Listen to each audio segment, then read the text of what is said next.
Are you wanting to create a highly prosperous photography business doing what you love? Or maybe you have a great business already and want to up your game? Then you're in the right place. Master craftsman photographer Luci Dumas and her guests are here to support you on your journey. Now here's your hostess and tour guide, Luci. Loyal customers, they don't just come back. They don't simply recommend you. They insist that their friends do business with you. Loyal customers, they don't just come back. They don't simply recommend you. They insist that their friends do business with you. So hello again, happy Wednesday, or whenever you're listening to this. Today is part 2, step 2 of my mini series that I'm doing every other Wednesday based on my gift that you can find, the 7-step guide that helps you learn how to attract ideal clients. You can find the guide at lucidumascoaching.com/gift. And last episode, we talked about step 1, which, first of all, step 0 is having a healthy business in all directions. You can market like crazy, but if you don't know how to get the client to book, you don't know how to do the sale, your photography is not sellable, or whatever else you might be doing business-wise, then you can be the best marketer in the world, and the success you're having will not be, I think, what you want. So this is just a piece. I do have my program that you can reach out and learn more about, which is helping you in all directions. I do one-on-one coaching, and we do marketing, we do sales, we do interpersonal shifts as needed, help you help you improve your photography, and design your studio and sales room if needed. So it's very, very comprehensive. And if you want to know more, you can always go to lucidumascoaching.com and you'll find a link to book a call, or you can just email me or Facebook me or send a carrier pigeon. Okay, so part 2, because part 1 was we need to know who we are. We need to get a clear picture of what we love to do. And I always recommend that we narrow down to one avenue of business. Specializing makes it easier to promote yourself. It makes it easier to grow faster. Last night, I was at a class, and the photographer had a certain vision in mind about her photography. And so she spent 3 days with the person that she thought did what it is she was wanting to learn, the person that was the best at that. And at the end of the workshop, she was able to begin accomplishing what she had in mind. So a specialist rather than a generalist has a lot of advantages. Now, if you want to be a portrait photographer, you can do children and families, you can bring dogs in, but I'm talking about if you're doing headshots and weddings and portraits and commercial work and real estate work and then people don't really know how to promote you. Okay, so you've got that. You're going to study that. You're going to learn how to brand yourself, so it's really clear who you are and who you want to attract. But you need to figure out who it is that you want to attract. Who's your ideal client? One of my clients today, we were coaching and we were talking about launching a marketing program, a Facebook ad, and and she was thinking about something in her neighborhood. Well, her neighborhood does not have her ideal clients in abundance. Sure, there are some people there that would love what she does and happily pay for it.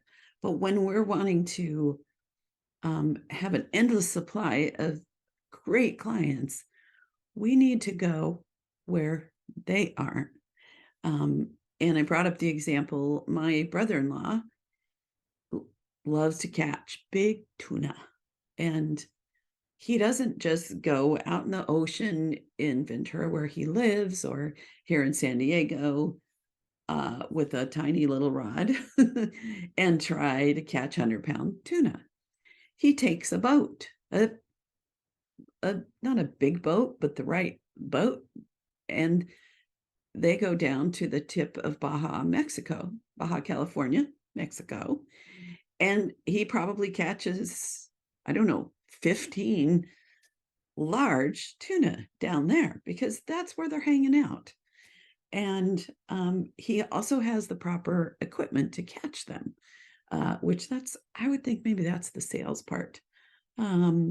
So making a list of your ideal clients who are going to love what you do is step 2. And keep in mind, there are 4 kinds of clients. 1, 2, 3, 4. Number 1, people who love what you offer and have the money to invest in it. Notice I use the word invest because our languaging is important. Number 2, there are people who would love what we do, love what we do, but they simply cannot invest in it.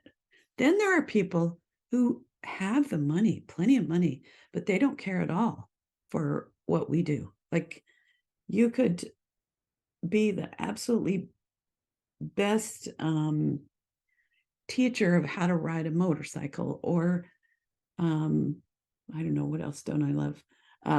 Offer to sell me season tickets to a sports event. And although I can afford all of those, I won't invest in those because that's not my priority. It's not what I love. So these people, number 3, they can afford us, but they don't want us. And then, of course, number 4 is people who don't want what we do and couldn't afford it even if they did. So we're looking for those people that are going to love what we do and can afford it. So for me, my business is on the luxury end. Most of my clients invest $3,000 to $10,000 for mini wall portraits. 3 to 7 is my average. I like to decorate their whole home, and at least half of them also invest in a beautiful leather-bound album. So those kinds of clients, there's a neighborhood where they live in San Diego. North County Coastal is the ideal place. And also I need people who have families because I love photographing kids and families, families with younger children. I need people who have an income where they can easily spend $3,000 to $10,000 every month, or maybe it's every 2 or 3 months that they can be like, yeah, I get that $2,000 a month that's play money, so I can spend that. So it needs to be people whose lifestyle, whose income, whose expenses leave money for them to invest in something that is a luxury. Because although I think it's the most important thing we can purchase that isn't health related, or, things like childhood education, those kinds of things, but actual a possession, even though I think that it's highly valuable, not everyone would. So it's people that have the money and, like I said, want it, like it. Now, my job is always to inspire them to want more than they thought, to be really excited about the the journey and the end results. That's the salesperson in me. Um, anyway, so they also are people that like personal service. With in-person sales, I give a high level of service.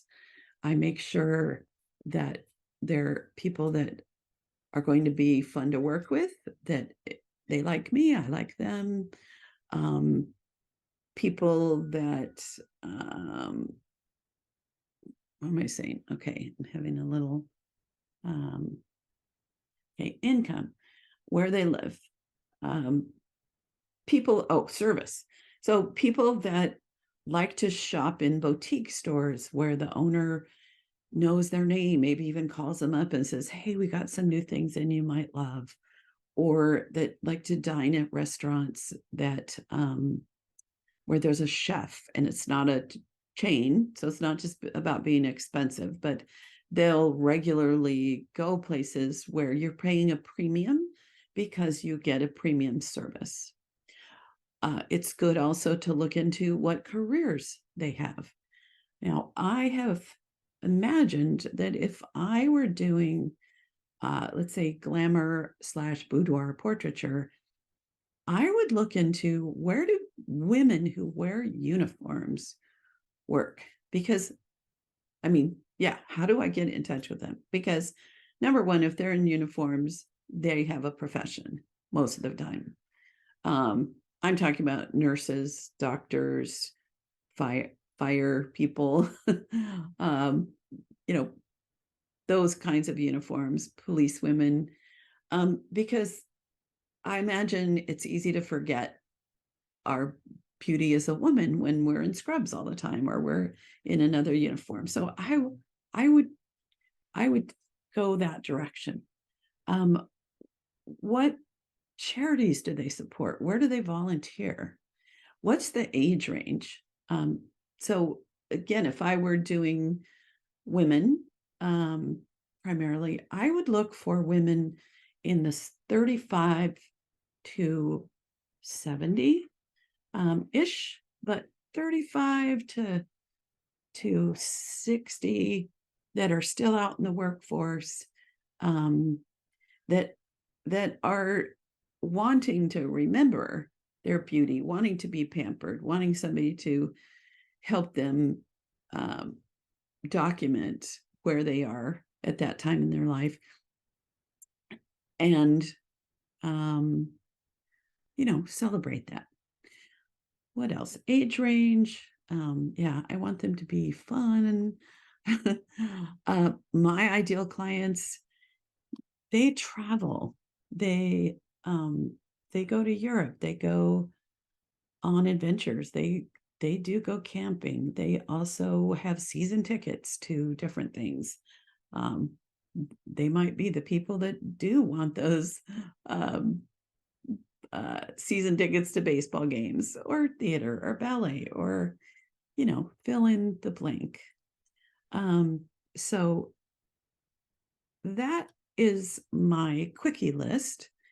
And one thing I want to caution, some people teach, think about the best client you've ever had and make that your ideal client.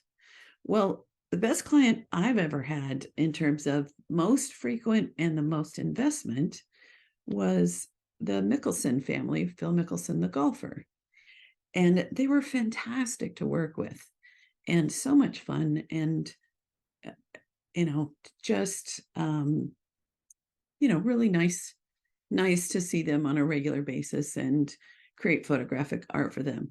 However, they were not my everyday kind of client. Now, certainly, if I wanted to target people who have a high profile, celebrity sports figures, that's certainly doable. My ideal clients, however, are people with a nice income, professional jobs, creative, hire decorators that are not in the public eye. So I kind of combine thinking about like 5 or 6 ideal clients. And a lot of my coaching clients haven't had a lot of ideal clients yet. So we want to figure out who they would be, and give the person a name and really visualize who we're attracting. So again, you can find this 7-step guide at lucidumascoaching.com/gifts. You can get in touch with me if you want to learn more about my coaching, or I do have an online course that's available. That's my sales system, how to be a master salesperson. And other than that, I'm going to let you go for now and look forward to seeing you in the next round, step 3. Bye. You have been listening to The Highly Profitable Photographer with Luci Dumas. If you've enjoyed this podcast, please rate, subscribe, review, and share. To connect one-on-one and learn more about our coaching programs, just go to lucidumascoaching.com. Until next time, go have fun photographing and selling your work.